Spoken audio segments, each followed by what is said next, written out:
Hello and welcome. Hope you're doing well this Sunday morning. We have a special WAPO read along, reading the Washington Post with Peter Marks, the Washington Post chief drama critic. He covered 9/11 for the New York Times and presidential campaigns as well for them. And then he moved to the Washington Post. So we'll be covering a broad range of topics. We'll be looking at the return of theater after COVID. We'll be talking about the return of theater after 9/11 and everything in between. My name is Neil Parekh. I am the executive producer and guest host of the show. I'm also vice president of events and communications at Digimentors, an online consultancy founded by Sree, who is our regular host. We're live on Facebook, Twitter, LinkedIn, and YouTube. We're also live on my Facebook page and my Twitter accounts. So please like, comment, share, reply. Let folks know that this is going to be a good show that you should watch. Again, my name is Neil Parekh. I'm originally from New York. That's why I have the Yankee shirt on today, kind of the homage to New York that this weekend has become. Everyone became Yankee fans for at least a few days after 9/11. But we'll certainly talk about that event, the impact it's had, and look at some of the coverage as well. One reminder, if you're watching on Facebook or Twitter, make sure you click on the video. So if you click on the video and leave a comment, then we would have a chance to share it and put it on screen, as we will now. Welcome to Jonathan Borstein from the East Village. Jonathan, thank you for joining us. Doug Levy joining us from San Francisco at 5:30 local time. I know you say that this is what you do, Doug, that you always get up early, but it's still impressive for us. We think it's great. Pradnya Haldapur, a fellow resident of the DMV, not the Department of Motor Vehicles, but Delaware, or DC, Maryland, Virginia. Delaware, Maryland, Virginia is Delmarva. That's a whole different thing. But Pradnya watches from Silver Spring, Maryland. And thank you for joining us. Pradnya, we'll be talking about our local paper, the Washington Post, today. I'm based in outside Washington, D.C. myself, in Springfield, Virginia. And we have Patricia Freudenberg joining us from New York. And she's saying hi to the New York Times read-along team. So just in case folks are wondering kind of what is this WAPO read-along, but we're talking about New York Times. Every Sunday for the past almost 6 years now, in October we'll hit 6 years, Sree has hosted the New York Times read-along. And that's, we mostly focus on the New York Times, but when Sree has been traveling or I've been traveling, we've focused on other papers. We've actually done a Globe and Mail read-along when I was in Toronto for my cousin's wedding. Sree did a special on the Khaleej Times one weekend when he was in Dubai. But we've had the pleasure of doing three. This is our third WAPO read-along. 2 years ago, we were at the home of Marc Fisher at his dining room table. This is in the before times, of course. And then 2 months ago, we had Philip Bump as a guest. I interviewed him for a WAPO read-along. So today, our guest is Peter Marks. Now, Peter is certainly has a unique position because he also used to work at the New York Times. So we get a little bit of both today. But thank you, everyone, for joining us. Bimal is watching from Cambridge, Massachusetts. Bimal, thank you for joining us. And hi, Mom. Love it when my mom watches. And, like I always say, if I get busy this week, this might be our phone call, right? You get to hear from me, at least get to see me. I'm healthy, I'm happy, I'm good. Everything's good, Mom. Our friend Stephen Kaplan is joining us from Ramsey, New Jersey. Stephen, thank you very much. Check out Stephen on Twitter at SpinItSocial. He had an incredible series of tweets recounting his experience on 9/11. So check it out. Emily Silverman watching from Philadelphia. Emily, thank you for joining us. Andy Abrams, a former United Way colleague. Andy, thank you so much for joining us from Maine.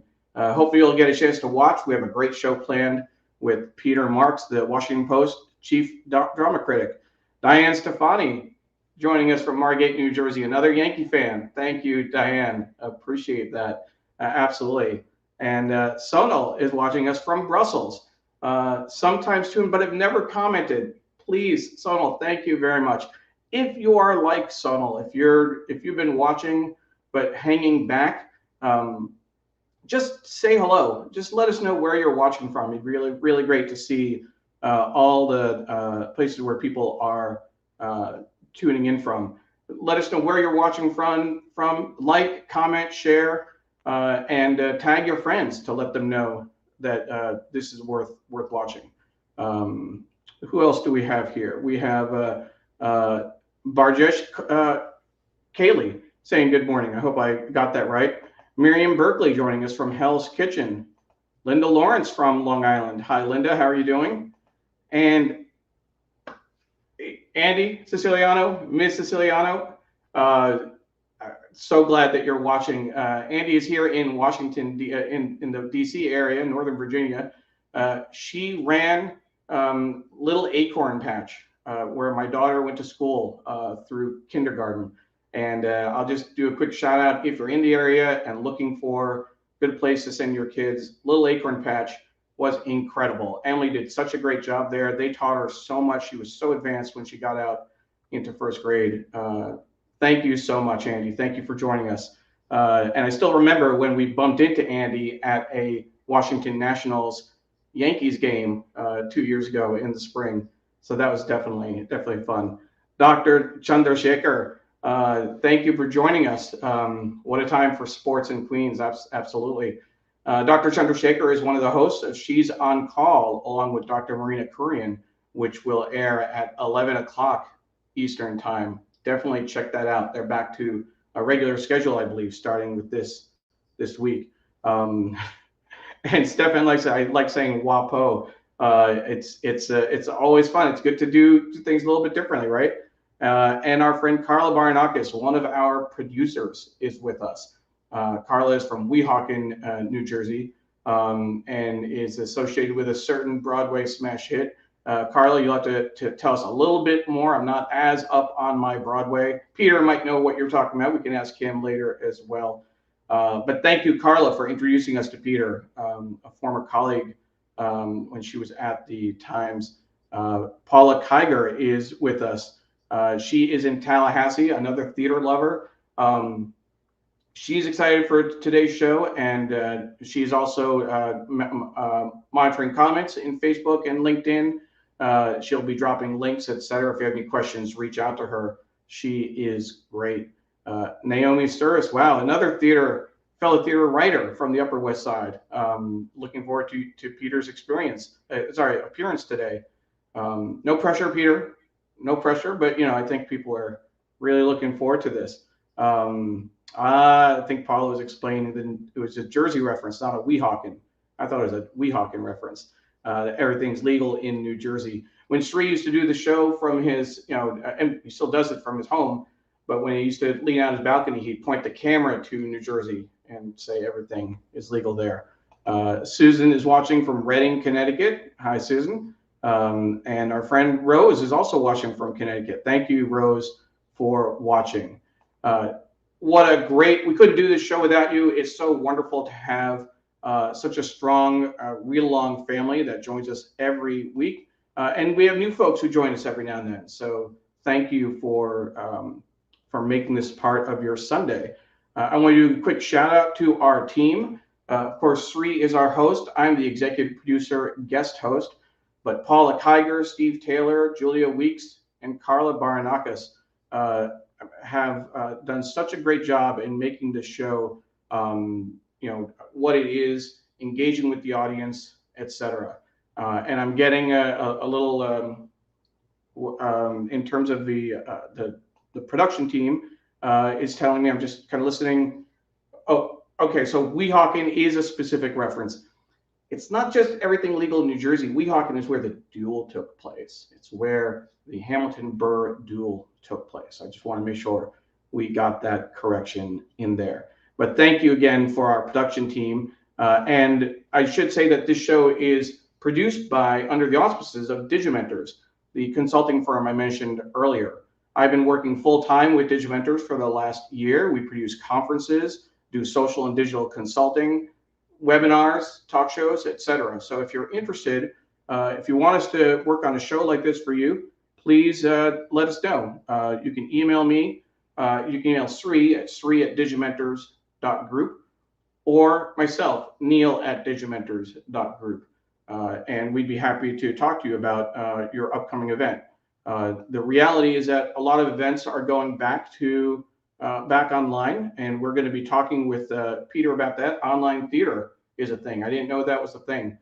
A lot of places are canceling their in-person events that they're hoping to have. We can help you do an online event. We can help make it hybrid if you had all the speakers in one place and want to make it easier for folks to watch. So get in touch and we'll see what we can do. And before we look at the paper, just want to thank Marc for their support and really appreciate their sponsorship of our show over the last 2 years. So with that, what I'd like to do is just show a scan of the paper, give you a sense of what's on the front page sections, and then we'll bring in Peter Marks to talk about his work, his career, and the return of theater, both after 9/11 and after COVID. So let's take a look at what's in the paper. So we have the front page section. And there's a little ad for long grants. We'll open that up. We have the lead, an elegy for what America has lost, darker tone than past anniversaries on the 20th. And that is an image, I believe that'll be the view of a light from the Pentagon, similar to the light that comes out of, that came out of New York for many years. An airport convoy, the Taliban, and faint hope. We locked arms, now we're at our throats. The attacks couldn't staunch a deepening rift. Time has made it worse. It's a Dan Ball's analysis. And former President Bush made some comments to that effect. As Biden foes fume, many businesses back vaccine eat it.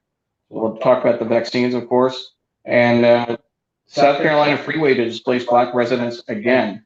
That's really interesting. Freeway expansion through majority Black and Hispanic neighborhoods. This is what happened in the 50s when with the establishment of the interstate highway system. Many neighborhoods were cut off and destroyed. It seems like it's happening again. So just take a quick look. Business, the cover story is luxury brands flock to vacation hotspots. That's interesting. We have a travel section. Always interesting to see how travel is coming back. This cover story is about a traveler's retreat, Maine's Mount Desert Island. Andy, let us know if you've been there. Mount Desert Island, home to Acadia National Park. So let's check that out. Let's see, we'll leave art and style for a moment. That'll be Peter's bailiwick. Outlook, 9/11 did change everything. Old fights and illusions still haunted us. And what was the intended target of Flight 93? That's interesting. Whether or not it was the Capitol or the White House, there's some question about that. And I'm just getting a note. Is there an echo? Let me see if I can fix that. Does that help the echo? Sorry about that.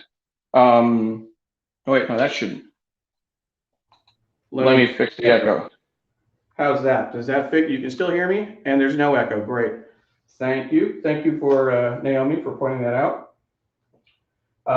We have a sports section, a metro section here for the DMV area, comics. The Washington Post has comics, and then of course the arts and style, the fall arts preview, which I know Peter is very excited about and has a piece on theater that we'll take a look at. And then we actually have two magazines here. I'm going to flip the ad over. The current week's issue is Illuminations, about fireflies in the Smoky Mountains. But last week's magazine, How 9/11 Changed, and then if you look closely, TV, art, sports, education, global Islam, American Muslims, on down the line, effectively changed everything. And there's a piece about how it changed theater as well. So we'll take a look at that with our guest, Peter Marks. So as a reminder, our guest is Peter Marks, chief drama critic for the Washington Post. He was also at the New York Times for 9/11. So we will ask him about that as well. And without further ado, Peter Marks. Hey, Neil. Peter, how are you? I'm great, and I just want to say I'm impressed as an audience member and a professional member of the audience. I thought your shout-outs at the top were kind of a tribute to Willard Scott. You are the Willard Scott of of the read-along world. I thought they were really effective, and it's a nice introduction for me to hear where everybody's from. So thank you for doing that. Thank you, Peter. And one of the reasons we could do that is that we have like I said earlier, a loyal following, a consistent audience. I'd say about 80% of the audience is pretty consistent every week. And then we get a few new folks based on the guest, based on, the topics that we're covering. One of our guests, Ron Thomas, is saying good morning. He's actually based in Dubai. And when he was traveling, he would do a lot of business in Southeast Asia. And we'd never know where he was watching from. He'd always have to tell us every week which city he was coming. He was also a guest on our show. Thank you, Ron. And a number of other people who are watching. Let's see if anyone else joined. Deborah Bernick, also here in Arlington, Virginia, in the DC area. She gets the Post and the Times daily, which is great. So, Peter, the first question we ask all of our guests. This has been a year and a half now since everything shut down in March of 2020. What was the last year like for you? Hopefully you've enjoyed good health, friends and family. How did you get by in the last year? Well, thanks, Neil. Yeah, it's been a very obviously unique and isolating time for someone who spends most of their life among people in closed spaces. I live now in New York, and I've been here for 17 months throughout the pandemic. And the first few months of it were so devastating and traumatic. It took a long time. It takes a long time for, I think, the mindset of New Yorkers particularly to process the return to normal life or something like it, behind masks and vaccinated even. So it's been a very weird time, and I had to basically shift gears tremendously from what I did normally every night to a kind of become a sort of a reporter of the crisis in the theater, and that became my focus for much of the time. My office became a mobile bureau for the paper. That was something a lot of people had to do in terms of adjusting how they were working, what they were doing. First responders, medical professionals often weren't going home. They didn't want to take the chance that they would share anything with family. On your Twitter bio, you describe yourself as and I'm blanking, first responder, but it's an entertainment first responder. Tell us about that. Why an entertainment first responder? Well, I'm the canary in the gold mine, in the coal mine for many readers of the Washington Post, to give them a taste of what's happening. I'm there on the aisle for many productions before most of the public gets to see them. Theater critics, once upon a time, attended opening night, the night that the reviews would then run. We now go for most productions 2 or 3 nights before the official opening night. So we have a little time to prepare. So I go very early in the runs of things. And I think of myself truly, Neil, as a professional member of the audience. That's what I do. So it's not so much that I'm an armchair philosopher about theater as I am a first word for people to start conversations about the productions that go on in Washington, in New York, and around the country occasionally. And your Twitter address is Peter Marks Drama. if people are interested in following, at Peter Marc's Drama. Tell us about that cover image. Is that mice in the subway or something? What's going on with that? That is my daughter, Lizzie, was a student at the School of Visual Arts in Manhattan. That's where she went to college. And this was one of her assignments, I believe. Lizzie may correct me, but it was inspired actually by a column that I wrote years ago when I was returning home from the theater, and at 42nd Street, a rat got on the subway with us and rode the subway for a single stop, stood at the doors, and got out at 34th Street. It was sort of such a quintessential New York moment to watch this car full of New Yorkers all with their legs in the air so that the rat could, run up and down the car without, being intruded upon. So I think this is what inspired her to give this this view of New York from a rat's eyes perspective. That's great. I think it joins the vaunted class of rats in New York. Pizza Rat is another one, right? Exactly. Pizza Rat. For those who don't know, Pizza Rat, there was video of a rat grabbing a slice of pizza. Who knows where they were going to eat it? Were they folding it, though? That was my question. Was the rat folding the pizza? Because then it's not really a New York Pizza Rat. It's Philadelphia or something. Yeah, exactly. But it was a slice, so that was very New York. It was a slice at least, so that's good. So as folks know, as my friend Stefan knows, and Jonathan, I'm a big pizza fan. Originally from New York, we had pizza the other day. Wherever I go, I find the good New York style pizza. Here in Northern Virginia, it's a place called Valentino's off of exit 3B on 395. In Everett, Washington, where I lived in Seattle for 15 years. There's a Brooklyn Brothers pizza, which is really, really good, within walking distance of my office out there. So, this is what we do. I grew up on that pizza. And Paul is saying that he remembers that story about the subway under the subway rat. So that's good. And Emily is shivering, is a little freaked out by even just telling the story. Emily, if we start talking about dental work, I'd be shivering as well. So I get it. To your point, Jonathan Borstein said earlier that the shout outs make this as much of a community as the show. And that's really, what we really enjoy. And these are all familiar names and faces that we talk to, friends of ours. Many of them we've met in person, but many of them we haven't, which is great. So let's see what else. And Jonathan says the pizza didn't have pineapple. Thank God. No pineapple on pizza. Exactly. The best way to eat. Have you seen the video? The best way to eat a pineapple pizza, Peter?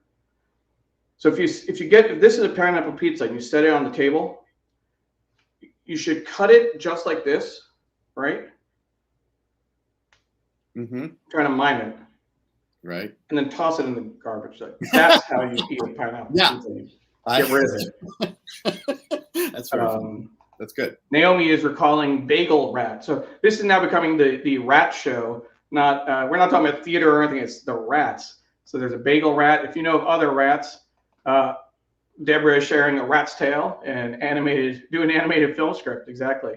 And Ron is saying we've made a number of connections as a result of the show. So this is really fun and really important for what we do. So on a more serious note, as we get into the coverage and your history, your background, it's interesting. Everything comes full circle, right? Just this last weekend, Friday evening, you were here in DC to cover a show on the Lincoln Memorial, Come From Away, right? About the passengers who were stranded in Newfoundland after 9/11. You were at the New York Times during when 9/11 happened. Take us back to that day, if you will. How did you hear about the attack? What was that day like for you? Wow. Yeah. I was I've got a story like everybody has a story. I was living in Brooklyn Heights at the time. My daughter was 8 years old. I had just taken her to school. And when I got home, the TV was on with the towers burning. One of the towers, yes, both towers were burning, and I couldn't quite take it all in. I walked 3 blocks down to the Brooklyn Heights Promenade, which overlooks Lower Manhattan, and we all watched. We stood there as the first tower came down. It actually literally fell before my eyes, and I can't really describe. It was so surreal. I mean, you couldn't, conceptualize the idea of a building, a skyscraper, 102-story skyscraper, just crumbling. I still can't process it. And I remember also everyone on the promenade, basically in unison, going into a crouch. We all sort of almost collapsed. It was almost like a physical response that really got you in the gut. And I stood there forever, and eventually a cloud of dust from the buildings wafted across the river towards us. That's my lasting impression. I don't remember even being able to call the newsroom at that time, because the communications were so broken, so disrupted. And I rushed home and I sobbed. I literally collapsed and sobbed. And I spent several days. I don't think I went into work. There was, everything came to a halt in New York. So there was nothing really. I tried to report, from the scene. Your natural instinct is to pull out a notebook and start talking to people. But it wasn't until a few days later that the reporting for someone in my position started. Sure. And do you remember what you started with in terms of the reporting? Well, the immediate concern for someone in what we call the culture section at the Times was, what is the effect on the arts? That was my first assignment. Sure. And I remember writing with a reporter who's still at the Times, Robin Pogrebin. We were assigned to do a piece because there were art projects and sculptures and even people who I believe, as I recall, artists who had space in the towers, and so we were trying to pick apart what happened to those people and to the art, and so that was, I think, the first piece I did. Ultimately, my position changed over the course of the coverage in those first months to a more to a broader kind of reporting about what was going on. And so I'm going to bring up the Twitter thread that I put out in advance of the show to give people a sense of what we were going to cover. I'll make this just a little bit bigger for folks. We jumped ahead to talking about the post 9/11, but we talked about Come From Away. This is a shot that Peter took at the Lincoln Memorial in terms of the show that was there. And there's a link to the actual review. We'll talk about your thoughts on the anniversary, but specifically in terms of when you were at the Times and talking about 9/11, you wrote this piece, laughing away the tears and fears, and focusing on how exuberant the laughter was after theater reopened. Can you tell us about that? Yeah, well, that's the great counterintuitive thing about what happened. The solemnity of what transpired, the horror, the great mourning, really bottled up for people a lot of feeling over several weeks. But theater came back pretty quickly. There was only a couple of days of Broadway being closed, which was pretty unprecedented at the time. This pandemic aside, the last time we had serious closures, other than short strikes by some union workers, was after 9/11. And when we came back, one of the most rewarding shows which was still in its infancy at the time, was The Producers, which is Mel Brooks, was a musical based on Mel Brooks's very funny movie. And the laughter was such a catharsis in the theater. People, were like hesitant at first to be, there was all this kind of conflict in one's own soul about how appropriate it was to be laughing at anything.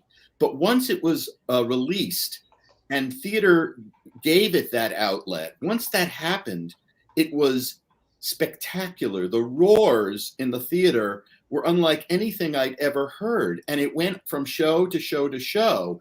Opening that fall was Mamma Mia, the ABBA musical that became obviously the hit movies. And people, I went on nights with the press, and I watched, Anna Quinlan, I think, and Maureen Dowd, if I'm not remembering incorrectly, get up from their seats and start dancing in the aisles. It was, because it was so, it was permission to behave that way. And I think, there are obviously parallels to the pandemic, but it was such a communal release that comedy allows. And I think it spawned, in many ways, a whole succession of very, very funny shows in New York that had not really been on the scene prior to 9/11, because I think we learned how valuable it was to laugh in a theater. Was there a singular moment? My recollection is that David Letterman really, after several shows, and it was, there was a lot of obviously seriousness.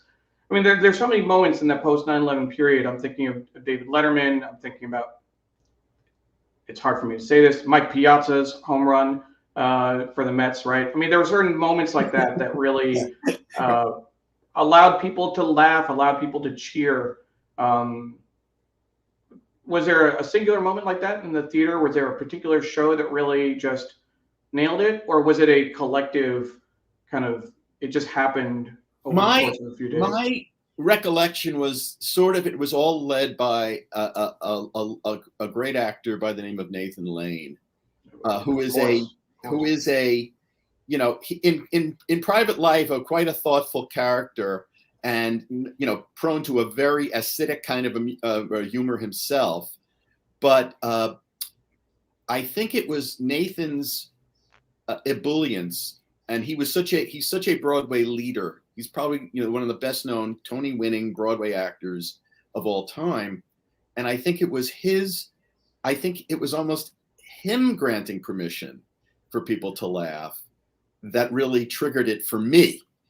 That was sort of a moment that really crystallized for me the need to laugh. So it was really, for me, the producers going back to that show, seeing it, and it being kind of, so irreverent, so unserious, that really sort of did it in the theater. Sure. Our friend Patricia is recalling her shock watching from Long Island and remembering that it was so somber the day after. Therese Steiner is watching from Yonkers, and there is a couple other, Naomi Service. She had tickets for Love Janice 3 days after the attack. Wow. And obviously the audience seemed grateful and happy to witness such brilliance. So she's remembering exactly that feeling, that idea. Deborah, I think this is the reference to the producers and Nathan Lane, Mel Brooks. I mean, what a combination. Jewish humor often softens tragedy and loss, and that's certainly, I think, an appropriate thought. In thinking about the rest of the show, rest of the topics, so there's that piece after 9/11. You mentioned the coming back after COVID, right?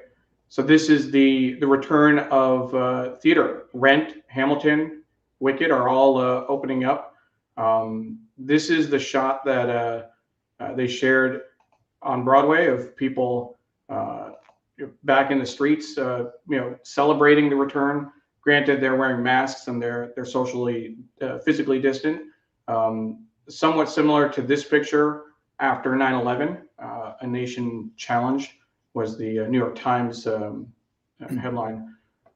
Tell us about the parallels between the return of theater after 9/11 and after COVID. Yeah, well, there's interesting parallels, but even more interesting differences, I think, Neil.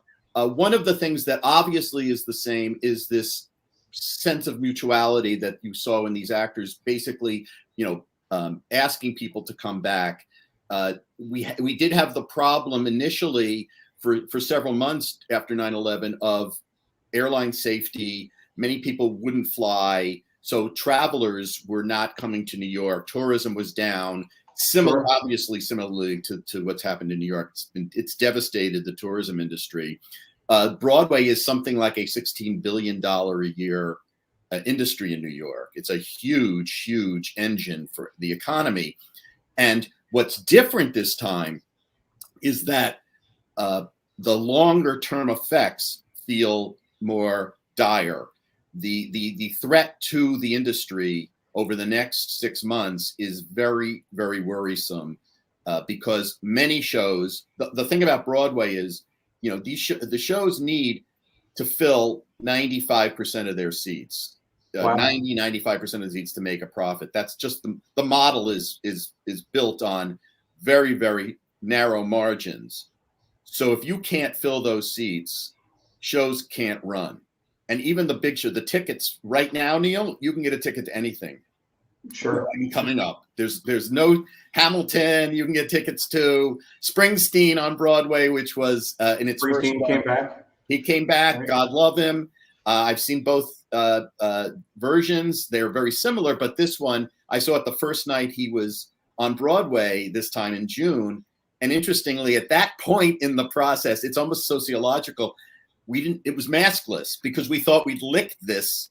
Oh, wow. So the first night was just vaccination cards. You got you in and you didn't have to wear a mask. And it was electric. His emotion was so powerful. He'd really learned over the course of being a Broadway performer how to deliver to an audience the emotion, not just the music, but also the feelings. But, 2 months later, everyone's in masks on Broadway. There are now 4 shows open. And but we've got 40 more coming in the next 6 months or so, and that's going to fill the theaters on the stage. But the question is, where are they going to get the audience? 2/3 of the audience, Neil, is tourism. It's from out of state and out of the country. Those people are not, for the most part, back. Sure. Rachel Cooper was sharing that the Asia Society premiered a new opera, Floating Box, a story of Chinatown just after 9/11, when they were able to reopen. So that is, part of that larger process of reopening. It's not just about Broadway, right? There's off-Broadway. Totally. In your piece, you mentioned Woolly Mammoth Theater, right? Yes, you've got in Washington is opening a little bit more slowly. The Come From Away concert on the National Mall on Friday night really was betokening the return in DC of theater. So that's it had that meaning too. It had a connectivity between 9/11 and the pandemic. Sure. One of the other things that you wrote about, and we'll just scroll down through. This is the piece about Springsteen when he reopened Broadway. This is a picture of the crowd that day, which is incredible. But you also write about online theater. And as I mentioned, as someone who produces hybrid and virtual events, I didn't know online theater was a thing. There were a couple of shows, I think, based in Washington, D.C. Can you tell us about online theater? Well, yeah, you had all these artists, Neil, who wanted to work and their work was taken away. The stages couldn't be used. So what do? There's this virtual world has become very sophisticated. A lot of shows in the early months of the pandemic, a lot of theaters in the early months of the pandemic had sort of archival recordings of their shows that they did for internal use that they turned into presentations online on their websites. That evolved because those were really wooden. It's not much fun for me to watch a play online. Just people on a stage. It looks so airless and artificial. all the things that affect you when you're in person go away. It's the distance is not conducive through a laptop or on your TV set to watching something that was built for live viewing, for the immediacy of the stage. So over the period of the months, Neil, what changed was theaters got smarter about and put more money into the idea of producing pieces that looked better, that were better filmed, that had more editing in them, that were more hybrids between theater and film. And they put those on their websites. The first months it was all Zoom readings.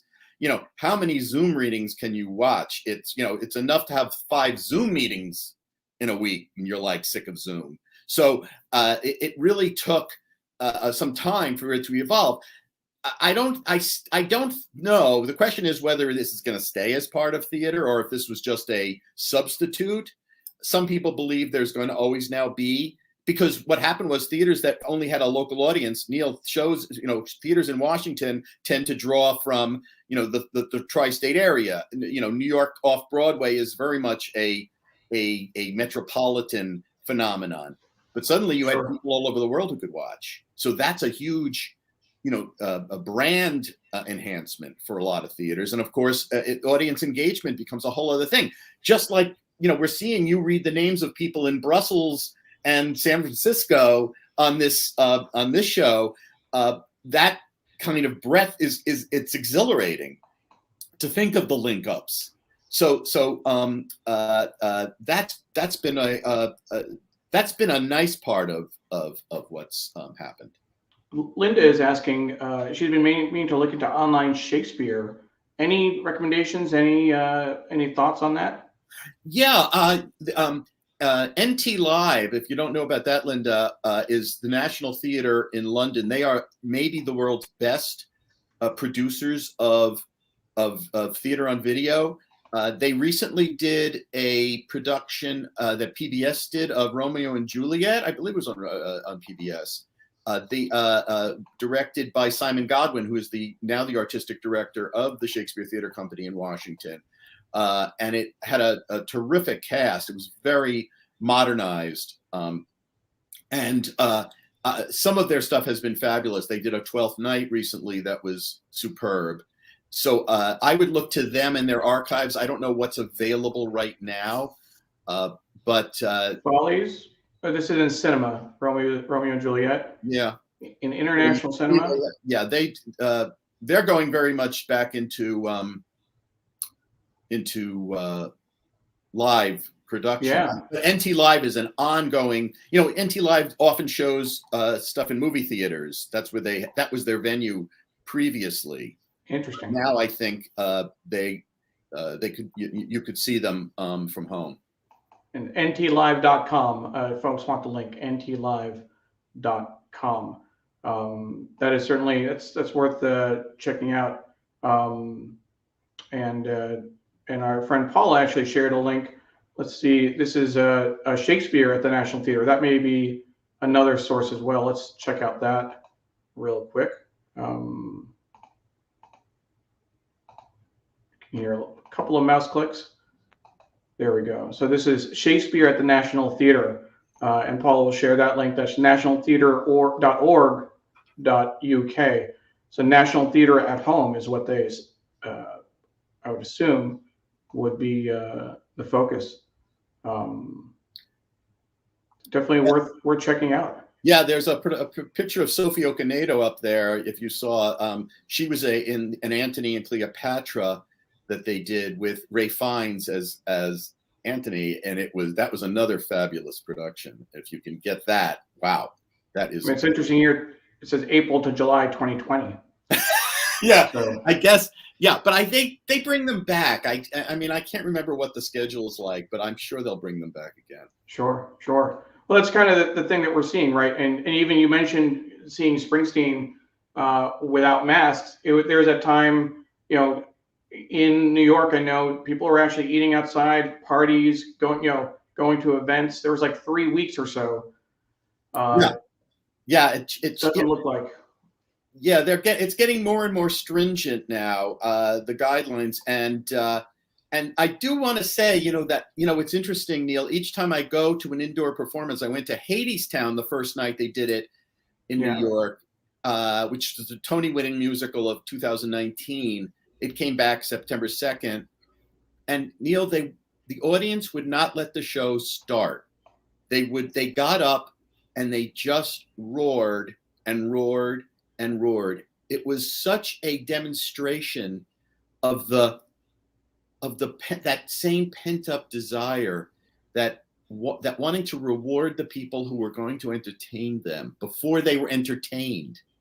And I think there is such joy in the potential, the possibility for people to think they're going to be back in that experience, that they can't contain themselves.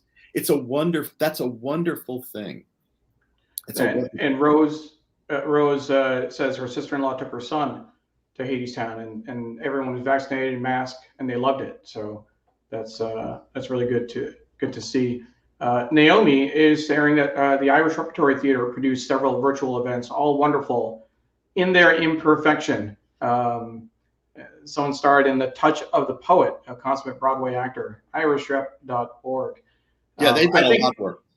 I think that's the big challenge with online events. I mean, when the arts moved online, whether it's theater, whether it's symphonies, you log in to watch something, and if someone's camera isn't working, or if they can't, I mean, famously, right, which awards show was it where someone was trying to give won the award, and he was muted. We couldn't hear him. I mean, imperfections. I think that people probably have a little bit more appreciation for that and can accept. Yeah, I think a few things. We forgive the mistakes a little bit more. You're absolutely right. We have more tolerance for it. The only problem with online theater Neil, is that the money. I mean, even the word nonprofit theater really pertains when you're doing virtual theater. There's the prices are very low to watch the buy-in, but there's very little return because the audience is not big enough to sustain it. So that's part of the problem with it. It's an economic issue, not necessarily an artistic one. And Jonathan is sharing that he attended a lot of flamenco shows, mostly catering to local audiences, not quite half full, which is what we're seeing in terms of audiences. So we have theater coming back. We have online theater, becoming a little bit of a thing. Tell us about, we'll get to the paper in just a second. It's only 9:20. So we'll talk about the fall preview section in a bit. But let's talk about your career a little bit more. There's a love letter that you received from one of your adoring fans. Dear Mr. Marc, this is somewhat irregular and smacks of chauvinism since my wife is involved. Nevertheless, I believe you should go back and take another look at Waiting for Lefty. This is a letter from Paul Newman. Yes, you're the much younger. Well, I think even any cinephile will know obviously who Paul Newman is. This was the days I submitted this to you, Neil, because this comes from the days when theater critics got letters. We got actual mail, and in the mail would be a lot of people saying you're an idiot. They felt very comfortable even before Twitter with insults, with thinking they knew way better than you did about the show you just saw. So your skin becomes very thick for this stuff in my business. At first, I have to say, in the first years I did this, it hurt me when people would say things like, because I was the number 2 critic at the Times behind Ben Brantley, who was the first string critic. The second stringer, as Playbill called you, right? Yes, the second stringer. And I would get, I get mail from people when I first started saying we were so disappointed that Ben Brantley did not come and review this show, which really made me feel great. But I went to a production of Waiting for Lefty, directed by Joanne Woodward, Paul Newman's wife, and it had a lot of really good actors in it. This is a play by Clifford Odets. It's about unions in the Depression. You should have come to Hastings High School back in, if I'm doing my math right, I think 1989 I was in a production there on stage waiting for Neil, Lefty. are you kidding? Neil, that's a legendary production. Oh yeah, of course. Now I see where you get your great projection and presence. You're an actor. Okay. High school theater, 12 Angry Men, Guys and Dolls. You've been helping out, Neil. I had no idea. That's very, very cool that your high school waiting for Lefty. That's a tough play, yeah. I think. But I panned it. I didn't like it. I was bored to tears by the production. I remember not liking it. And, a few days later lands on my desk among all the, the letters, some of them nicer than others, but one from Paul Newman. And I think it was originally faxed to me. I can't remember how, anyway. And it asked me to go back and see the show again because he thought it got better. So when Paul Newman writes to you, and if you see in it's a very gracious letter. It's not a carping letter. He was very, I thought, lovely in his re-invitation, and I loved also that he cared so much for his wife's work. There was something very gallant about it. Maybe today it's, I don't know. Maybe we would think it's a little. He said chauvinism in his own, so he had some self-awareness about this, coming to the defense of his wife.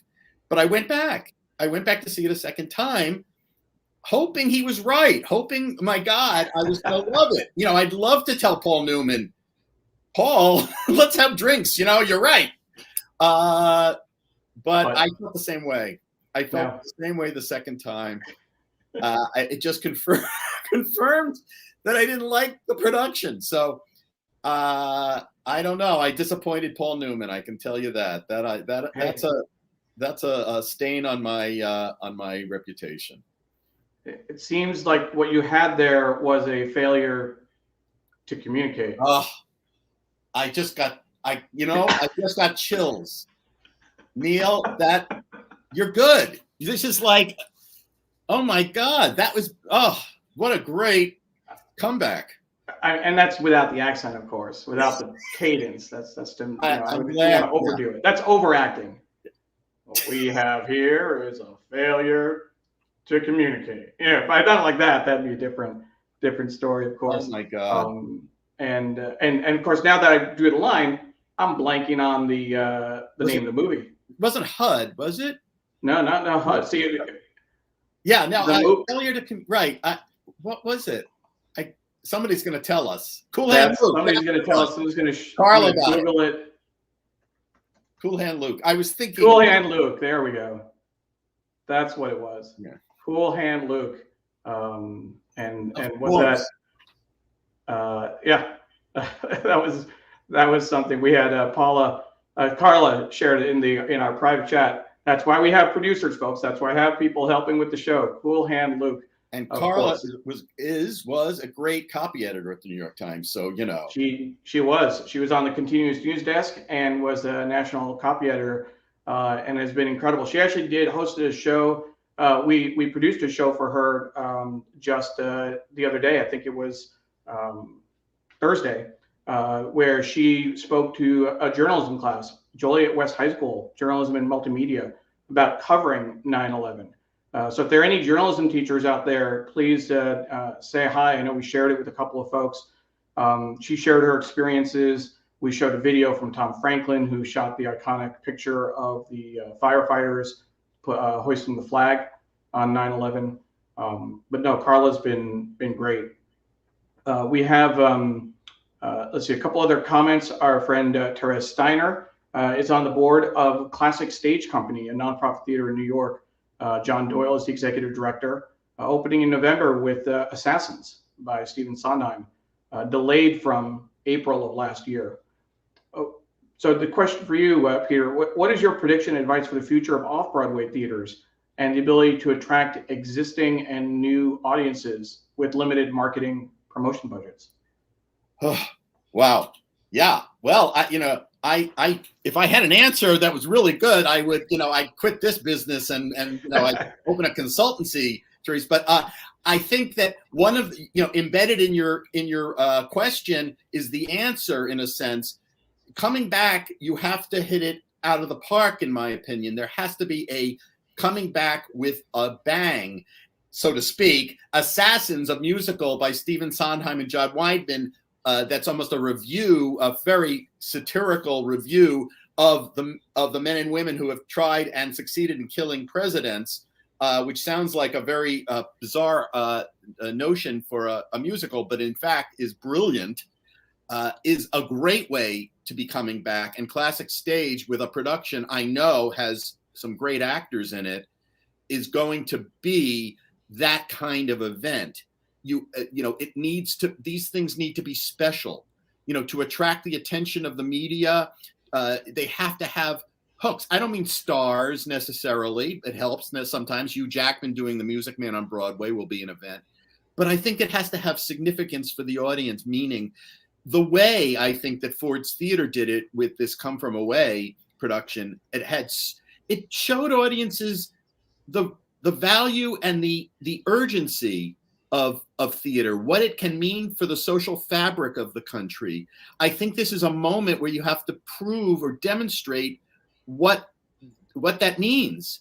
And so for Off-Broadway, which has a bigger challenge because it doesn't have the resources of big commercial productions, it becomes even more incumbent that the pieces be impeccable.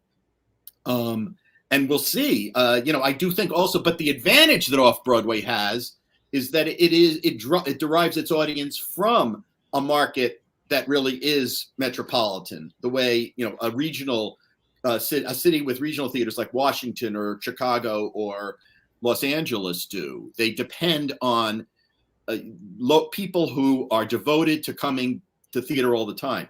So I think that that's an advantage, and appealing to them in as many ways as you possibly can with tickets that aren't exorbitant is going to be a formula for figuring out how to get through this.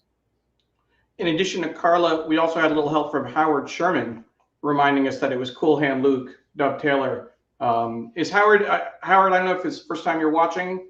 I don't recognize the name. Is he a friend of yours, Peter? Or Howard Sherman is the former, I think his title was, oh God, he'll tell me, Executive Director of the American Theater Wing, among his many jobs. He's a very knowledgeable theater hand who now writes about theater for the stage, and published a book earlier this year about our town.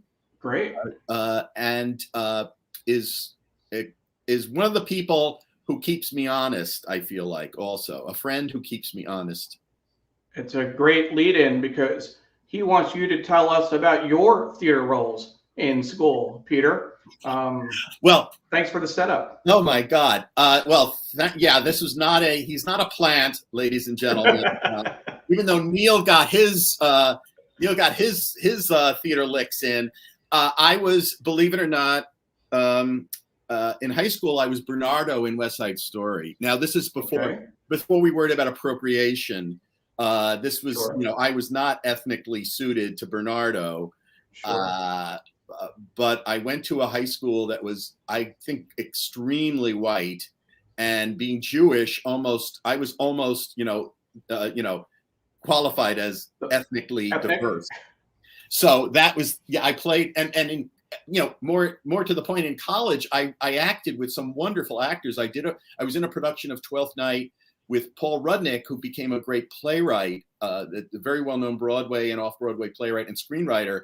And Polly Draper, who was on 30-something, played Viola in that production. There was I also played Snoopy in You're a Good Man, Charlie Brown. Why am I telling you this? This is fodder for, horrors to come, people knowing this. But yeah, I loved acting. My father also had wanted to be an actor, and his mother, because it was the Depression, discouraged him, and it was a lifelong frustration for him. So I think I got the bug from him. They took me to Broadway when I was very young. The first thing I ever saw was The Sound of Music with Mary Martin in 1960 or 61. Wow. So yeah, and it was like, it got in my DNA. It really just sort of took over my genome. I think. That's great. I mean, and so assuming you had some success as an actor, we can dispense with the phrase, those who can't do critique. Yes, this is the great thing that's thrown back at you when you don't like something. Some people grumble, and they'll now they can do it on social media for everybody. They can perform Right. and say, well, I'd like to see him get up and try it. Yeah. And you know what, Neil? I've always said, if someone would cast me in something, I would do it. I would love to write about theater from that perspective, not to show that I could actually perform, but really to give people the sense of what it really takes to do a run of a play. I think, journalistically, I'm interested in that. No one has ever tried. I think there's, terror in their eyes when if I ever bring that possibility up. So Paul Newman's wife didn't take you up on your offer to actually step onto the stage and fix the production for them? I mentioned you to her because I had heard about your legendary performance. It was what was missing from the mix, I think. It might have been. You were from that famous Hastings School of Acting, which was a very particular kind of Westchester style. So anyway. Absolutely. A little bit different than the Catskill style of right. Hastings Exactly. humor is just a little bit different. Yeah. So moving on. And I see we have an update here. We're breaking news apparently. So first of all, our friend Twyla says she misses you from New York, in terms of being at the Times. But can we break news on the show? Is it okay? I don't know if you got clearance for this yet, but Howard is letting us know that you're starring in the Sunshine Boys in about 9 years. Yeah. So I guess you're in rehearsals now to get it right. It's a very another new style of training. We actually have the same kind of prickly relationship that exists in the show. So we're actually acting it every day. Every day. In normal discourse. So yes, we'll be ready for this when we're both in wheelchairs. Absolutely. We could go on. Hopefully our audience will stick with us. People aren't leaving in droves, so they're heading for the doors, luckily. And that's thankful there are no doors. We can't see them leaving. But it is 9:30. We should talk about the paper a little bit at least, and certainly talk about the fall preview. Because that is definitely, it was your piece, and you're certainly excited about being able to do that. So let's take a look at that. We'll do that first. In fact, we usually go to the front page section first, but let's go to Arts and Style, the nice cover art, and we'll bring you back in so you can talk us through this. So this is the Arts and Style.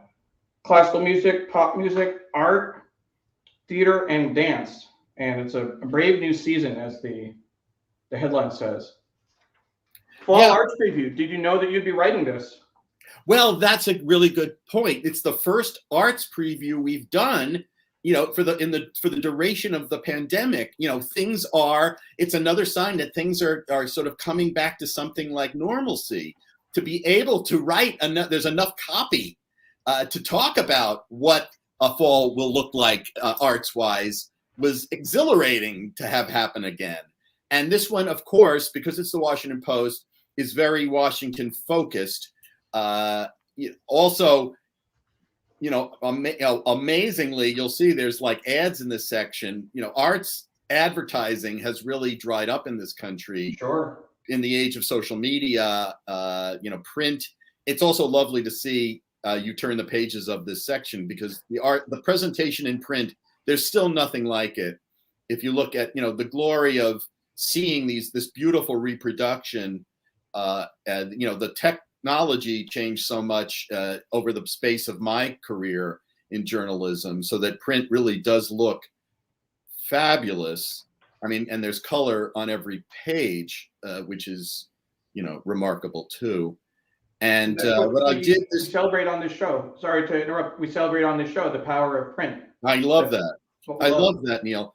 And my preview list has evolved over the years, because as I've shifted over the years to writing, about New York and Washington, more and more about New York as a total subset of what I do. So you're seeing a mix of shows that are going to be in Washington and in New York. The first two, Rent is going to be at Signature Theater. That's exciting. A Strange Loop is a musical that won the Pulitzer Prize. It's being retooled at Woolly Mammoth Theater and being prepped for Broadway. Michael R. Jackson wrote it, and if you saw it at Playwrights Horizons, you know what I'm talking about. Obviously, if you're in Brussels, you didn't see it. And Six is a show that has already fallen into Broadway legend. It was supposed to open officially on March 12th, 2020, which was also the day that they ordered the closing of Broadway. That was the day it shut down. So within hours of actually opening, a musical had to go away. And I had already seen it. As I said earlier, we see the shows before opening night very often. And I had written a review. I had typed it into the system, and I looked online and saw that the opening night had closed, so had stopped. So I had in my computer this. It's like an existential play itself. You know, it's a review that never ran, and we'll never see the. Yes, they're very good, Carla. That's brilliant. Yes, right. You guys are good. I mean, this is primo material you're sending out into the world. Naomi had 6 tickets. I'm not sure how many tickets she had, but 6 tickets for Six March 12th. Yeah, which is just incredible. I ended up doing a story a year later on around the anniversary of March 12th, which is not an anniversary, but I did a story about what had happened to the show and how people had experienced that sort of interruption in what was going to be and frankly, between us, my review of Six was a rave. I loved it. It's a great show. And there are 6 actresses who play the 6 wives of Henry the VIII. It's really not historical. It's just a jumping off point for some outrageousness. And several of them were too upset even then to talk to me. I only talked to 2 of the 6 queens because it had been so traumatic. But they're all coming back. The good news is they're all coming back. So there's a happy ending here. You also write about Hadestown, the Thanksgiving play, Trouble in Mind, Once Upon a One More Time. Once Upon a One More Time. This is a strangey. Once Upon a One More Time is a musical, a feminist fairy tale set to the music of Britney Spears. Yes. So and the weirder part, Neil, is it's being done by Shakespeare Theater Company. Spears. Yes, Spears Theater. Yes, thank you. But the strange bedfellows coming out of a pandemic don't get much stranger than a Shakespeare Company do it with Britney Spears. Notwithstanding, I'm hoping it's going to be marvelous. But I think it also goes to this idea I was talking to earlier with Classic Stage. Is Shakespeare Theater is aware it needs to broaden who comes to the theater. Its audience is aging out.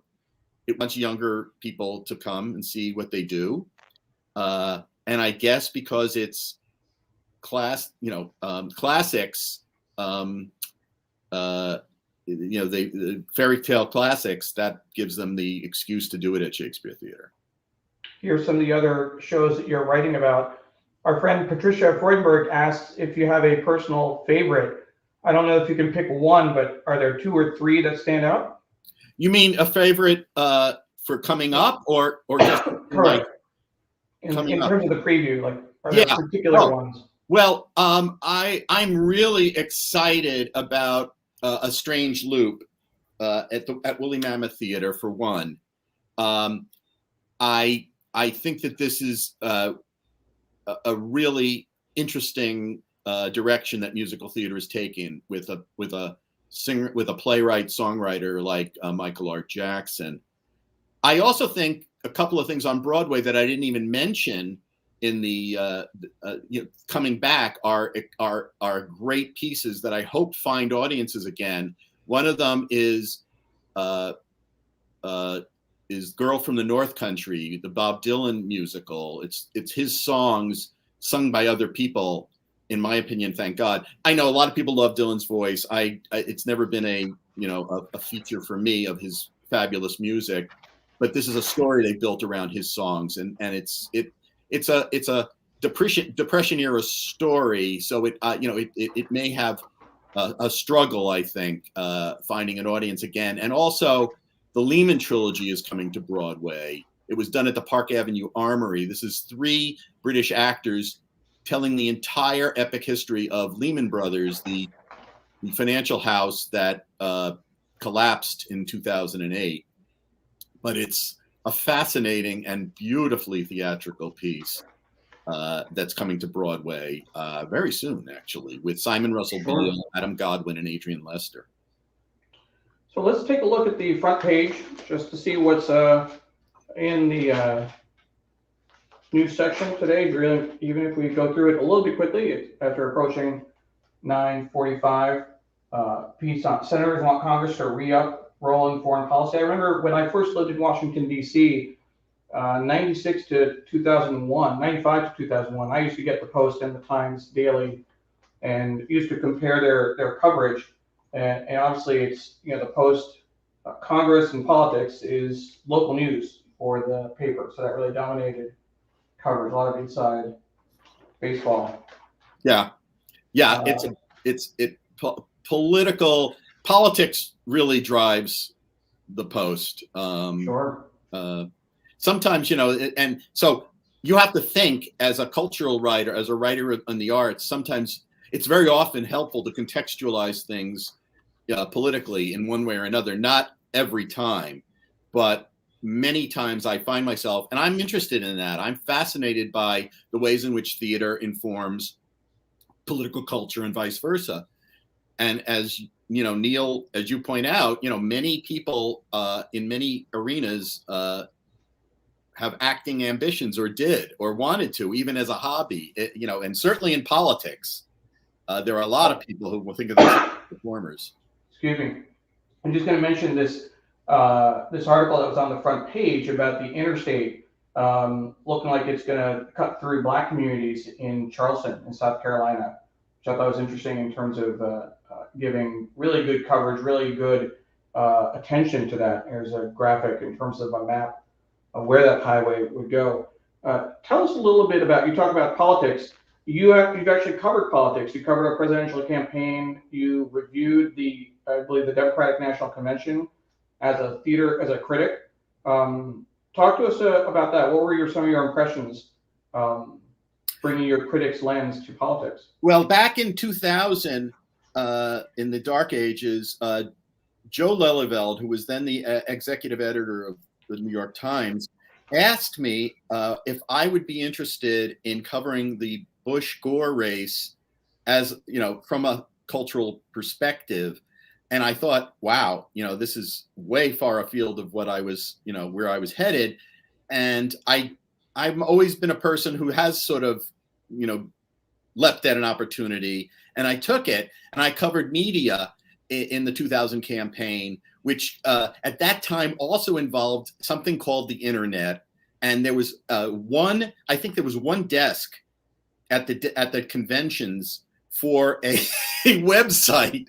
I think it was called vote.com. I mean, it's like, it's almost impossible to conceive of the transition that's happened in 20 years. I remember writing stories about how, there was this thing called, political websites that, were just being born. And what I found out, though, was Joe thought it would be funny to have a theater critic cover politics.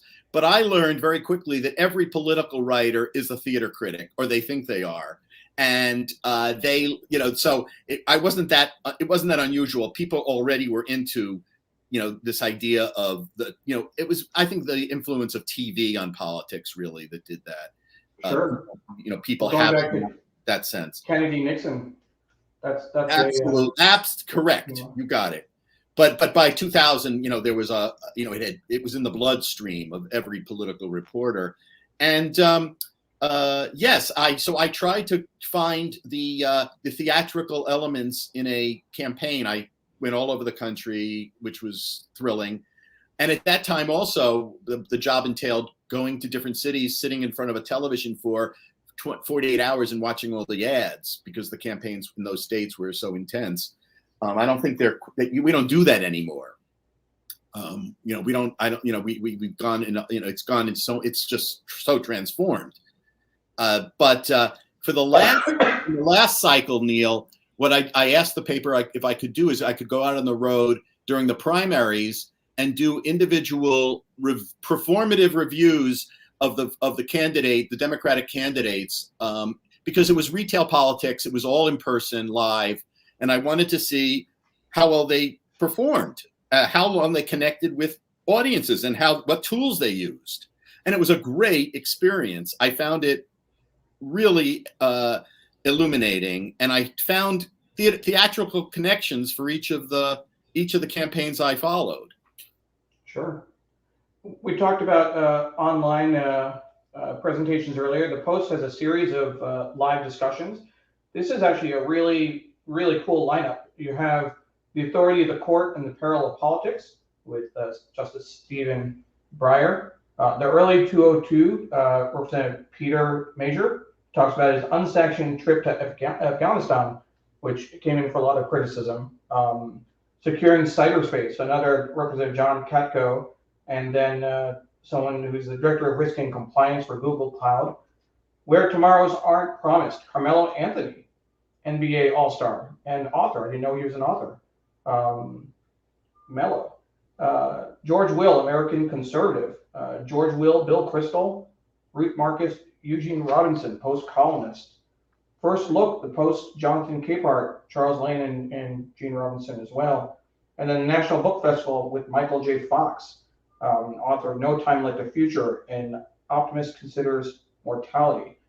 You have some experience with Washington Post live events, Peter. We'll put this image on the screen. You can tell us what's the story behind this.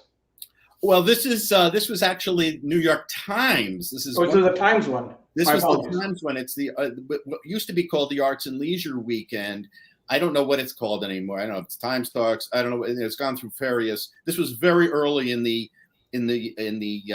evolution of these kinds of platforms, and that was on the screen on the left is Alan Cumming, and in the center is Helen Mirren, who were both at that time on Broadway in shows. I think Alan was in Cabaret, and Helen Mirren was in a Strindberg play with Ian McKellen, if I'm not mistaken, at the time.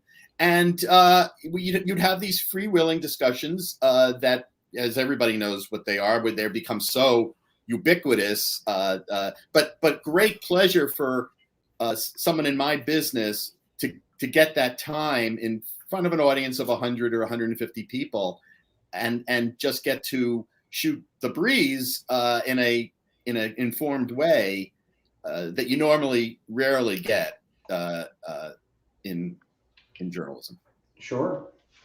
And again, that speaks to the comment made earlier, the going online, that reach of that audience is just so much, as opposed to who can actually come downtown and be at a venue, in person.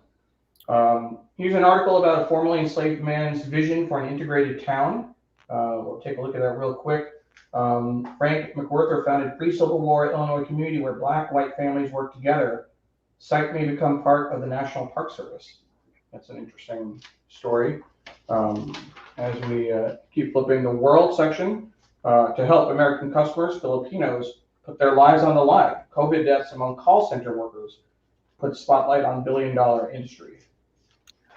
It's interesting to note, by the way, as you thumb through the paper, Neil, the bureaus, the Post has undergone an enormous expansion over the time that Jeff Bezos has owned the paper. We went from about 600 employees. We're now over 1,000, and most notably, there are now bureaus everywhere on the planet. They had really retrenched previously because the paper was suffering financially, and they're opening national bureaus all the time. It's really an effort, and now there are 2 newsrooms in London and Seoul, South Korea, too. It's really an effort to, internationalize this paper, which does bring up, for me, obviously the question of how much the cultural coverage can become global. I hope that is the case. I hope we have, more that we pay attention, that we have opportunities to explain to people how culture is knitted into everything around the world. Certainly, and if you need any connections to Bollywood, I'm sure that our audience can help. Wow, make that happen. That's cool. I like that. I myself know very little about Bollywood. I know the classic actors. If you know in Indian cinema, what my parents watched growing up, it's like Raj Kapoor, Sunil Dutt, from the 50s, from India's kind of the golden era, if you will. I don't know the new stuff, and I really don't care. Not my thing. I hear you. My thing. I hear you. Here's some interesting photographs, 9/11, 20 years later, just to come back full circle, and somber reflection 2 decades after the towers fell. I do want to jump to last week's Washington Post magazine, this how 9/11 changed everything, effectively, TV, art, sports. You can see the list down the line. You wrote about how it changed travel. Theater. Yeah. Talk to us about that. I wish they let me write about travel. That'd be cool. Yeah. Again, that theme that I talked about of, comedy, it struck me that it wasn't just right afterwards that comedy really played well on Broadway, that in the ensuing decade, maybe the funniest decade in theater in decades, in fact, on Broadway, because you had over the years, you had Avenue Q. I mean, these were really like irreverent musical comedies that all, made you laugh out loud, literally. You had Avenue Q, Spamalot, and the Book of Mormon. They, these were not necessarily by old theater hands, especially in the case of Spamalot and Book of Mormon, people who came into the field, the guys from South Park and the guys from Monty Python. So I think that was the most, we want to think that it was just all somber, reflective, ruminative theater that these things engender these times. And I wonder if out of the pandemic too, there'll be some interesting evolution, not what we quite imagine it to be, that it won't all be, about isolation and distance. Maybe it'll be the opposite. Maybe it'll be about intimacy that really connects with audiences and that writers want to explore.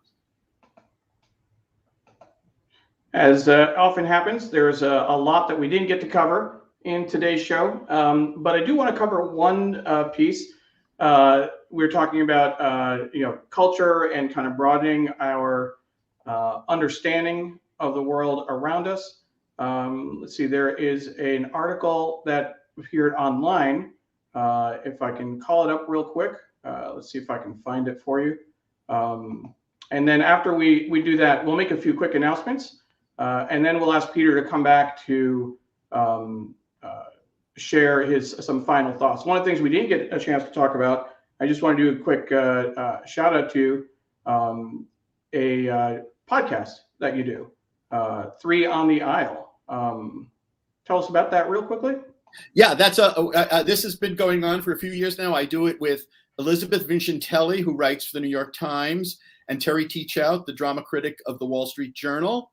We do a weekly show, a monthly show, in which we talk about anything and everything theater with great theater guests. We've done about 65 shows, I would say, and it's a great exchange. And it's a way of showing people that actually, critics are human beings, that we talk to each other, and that we can actually disagree and still enjoy each other's company. And you took a hiatus for a few months, but you came back just 2 weeks ago, and you have another episode coming in about a week. Yes, we had an episode recently with James Lapine, who is the with Sondheim, wrote the musical Sunday in the Park with George, among other things, and has a book out. And next, we're going to have a show with Patrick Page, the actor who plays Hades in Hadestown, among other things. A great Shakespearean actor. That's great. And then what I did want to close with is ask you about this article. Here's the tweet. So a couple of weeks ago, a colleague of yours, Gene Weingarten, wrote about Indian food. I know folks saw the piece, saw the reaction to it, effectively panning it, I guess. Panning food. I'm here all week, twice on Sundays, right? I can keep going. Yeah. But there was a lot of backlash to that. And in this article, and this, we were trying to find it online, but someone else, excuse me, Shikha Subramaniam, wrote this piece. And I'm going to bring that up. Whoops, give me one moment. This is when usually I'm producing while Sree hosts the show, so I can tee everything up and have it ready to go. Let's see here. Here's the article I want to show. One Country, Endless Dishes, a love letter to Indian cuisine. Her response to Gene Weingarten. What's your take on Indian food, Peter, and this whole kerfuffle? Well, I have to say, Neil, I come down very hard in favor of Indian food. I am a huge lover of anything sog. Sog fan. Yeah. Spinach, for those who don't know. Spinach. Yes, exactly. For those who don't know. Any Indian dish with spinach drives me mad with joy. And so I have to say, I don't think this was the response that Gene anticipated to making, and he has, I think, apologized, or at least talked about how he didn't mean to be offensive. But that said, Indian food is one of the great cuisines of the world. Was it that he did? Was it meant to be tongue in cheek? Was it supposed to be satire, or was he actually serious? I think he was. That's a good question. I can't talk about his motives, Neil. I do think, though, that he was essentially making fun of himself. It probably could have been. That's how I read it. Like he's a guy with very plebeian tastes, he was saying, and he wasn't afraid to trumpet them. So it just. You're stepping on very You're stepping into very dangerous water when you talk about whole cuisines or whole cultures, sure, and try to characterize them, especially as a white person. So what I'd like to do, Laura is saying she's another SOG fan over here, and hey. Deborah is suggesting a SOG blog. So that's a thought. Naomi is giving you a recommendation for a restaurant, Avad, if you like classic Indian food. I will say that my favorite, bar none, I'm actually not a SOG fan, Peter, but it's, and my mom knows, my relatives know, simple potato shaak, Indian potato curry, which is funny because the family kind of tolerates it when I come over. They that's all I want to eat, right? That and curry, my mom has tried to get me to learn how to make it, and I keep telling her, if I learn how to make it, why would I come? Right, exactly. Right. Yeah. So I want to keep. All right, Neil. Offline or something, you're gonna have to give me some recommendations on DC Indian food, because the restaurant scene has changed so much, even in the last year and a half. Well, we actually did a dinner, and this is goes into the whole Weingarten thing. I had a dinner. Sree actually came down to DC for 2 days for meetings, and he gathered folks together at Rasika. I love Rasika. Oh, yeah. Well, Rasika, yeah. Next time you come down. Yeah. All right. You're vaccinated. I'm vaccinated. Let's do it. Outdoor dining. I think that's we've got some plans. All right, man. So before we close the show, it is 10:01. The show's going a little bit longer, but live theater, live events, you can't totally control. We do want to let you get on with your day and let our viewers go as well. But before we finish, I'm going to make a few quick announcements, and then we're going to bring you back to offer some closing thoughts on the full range of things, the 9/11 anniversary, the return of theater, and also if you can think about a tip for writers, a pro tip for journalists. Maybe someone is out there wanting to go into criticism. What would you tell them? So think about that. And we'll offer a few quick thoughts, quick announcements for our viewers. Again, thank you for joining us. It's been a great show. We have a great team of people that pulled this show together. Paula Kiger, Julia Weeks, Steve Taylor, and Carla Baranakis. Without them, this would not be a show. This would not be a community. Speaking of Carla Baranakis, there is a great newsletter.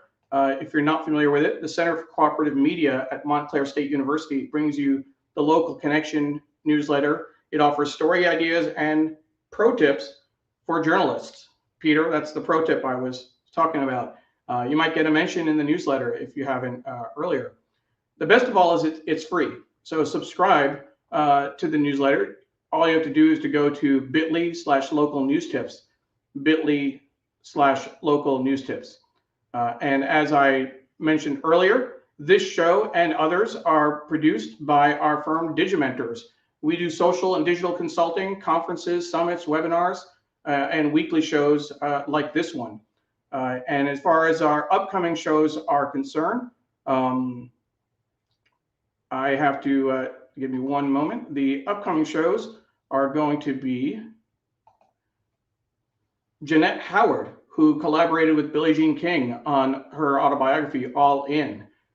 Jeannie Pinder, who was at the New York Times for 23 years and founded Clear Health Costs, a journalism company focusing on transparency in health costs. That'll be September 26th. And then Jarrett Adams from Jarrett, he's at Jarrett Adams Law. He's a top criminal defense, civil rights attorney, and author of Redeeming Justice, From Defendant to Defender. So we certainly encourage you to join us. We are live every Sunday at 8:30 a.m. Eastern Time, Facebook, Twitter, LinkedIn, and YouTube. So please make it a point. If you're new to the show, feel free to go look in our archives and join us on Sunday mornings. We also want to give a shout out, as I mentioned earlier, to our good friend, we'll take that off real quick. Our good friend, Dr. Sujana Chandrasekhar, who has a show she's hosting with Dr. Marina Kurian. She's on call. And this week's episode is focused on heartburn, reflux, and what you can do. It's certainly going to be an important show for a lot of people. And that's actually really, you can think of it as an example of service journalism that they do.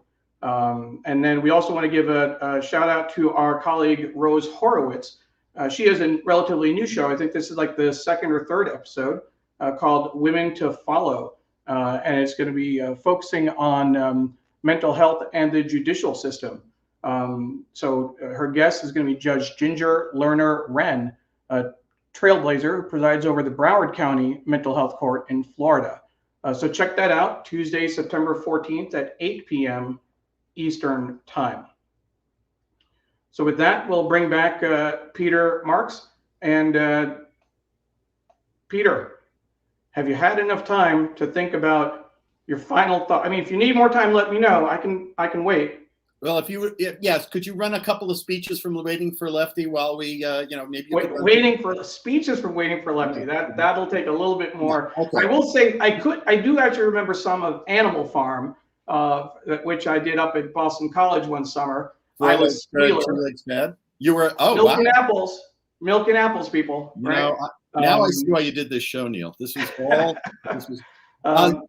I would just say, for people watching who are anticipating what's happening, this is a very exciting moment for theater rebirth.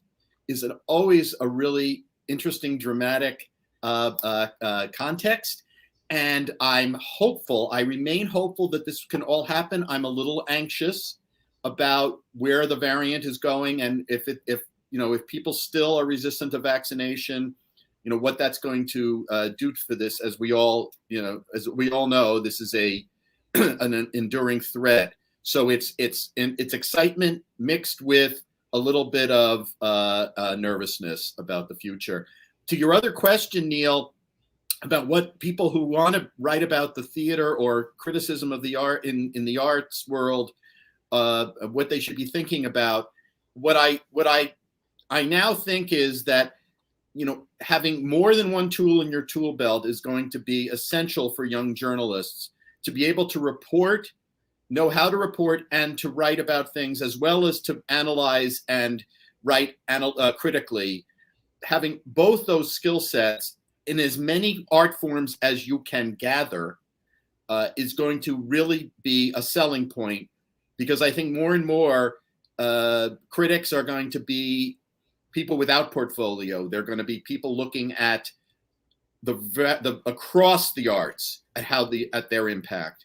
So think of yourself as a Renaissance person, not just as a specialist in movies or art or music. It really is going to take people who can synthesize all those skills, and that's going to be something that editors are going to really treasure. Thank you, Peter. Great advice. With the power of social media, the reviews are already in. Instant feedback. Therese Steiner, thank you for a terrific conversation and focus on the role of theater in sustaining the hearts and minds of all of us in times of crisis and change. So thank you, Therese. Jonathan Borstein is asking for an encore. You good for another hour and a half? I'm here. I'm caffeinated. I'm ready. Yeah, let's do that. Or have you back another day. I actually do have a birthday party I need to take my daughter to, so I have to leave, unfortunately. But if you want to just talk to yourself, that's fine. You can just keep. I do it many days anyway now. And let's see, and Naomi Service says, super show. Thanks again to Peter for sharing insight and humor. And yeah, there was actually a comment earlier, which I wasn't sure if this was. Someone said you were funny. I wasn't sure if that was satire or not, but maybe. Maybe my brother. Your brother? Yeah, I may have been. Who knows? Mary Jane Conlon Riley, thanks for a great show. And Deborah is saying we need a new satire like Animal Farm to cover Trump and anti-vax. Absolutely. We'll close with Peter Marc's 2024. I'm caffeinated. I'm ready. Best headline ever. But that's what? Oh, that's Peter Marc for president? Is that it? 2024? Why not? President what? Yeah, well, that's the question. There you go. Well, thanks again for joining us, Peter. Really appreciate it. I knew we'd have fun, and I look forward to staying in touch. Same here. Thank you for all. your time. Thanks for listening. All right. Bye-bye.